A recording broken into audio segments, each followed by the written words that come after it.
আওয়ামী লীগকে নির্বাচনে ফিরিয়ে আনার জন্য দেশি বিদেশি কোনো ধরনের চাপ নেই বলে মন্তব্য করেছেন অন্তর্বর্তী সরকারের প্রধান উপদেষ্টা প্রেস সচিব শফিকুল আলম।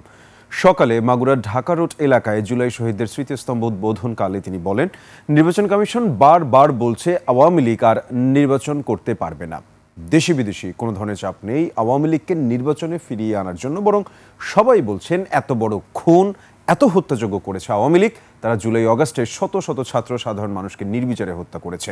এত মানুষ হত্যার পরও আওয়ামী লীগ অনুতপ্ত হচ্ছে না। শফিকুল আলম বলেন, আগের নির্বাচনে একটি আসনে একজন প্রার্থীকে দেখা যেত, আর কেউ নেই।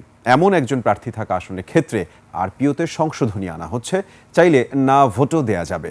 আগামী ফেব্রুয়ারি মাসে অন্তর্বর্তী সরকারের অধীনে অবাধ নিরপেক্ষ নির্বাচন হবে বলে আশা প্রকাশ করেন তিনি। দেশি বিদেশি কোনো ধরনের কোনো চাপ নাই।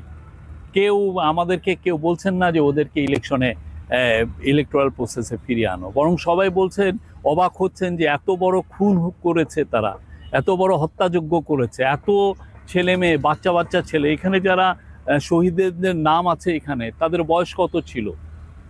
কারো 15, 16, 17, 18 এই বয়সে ছিল।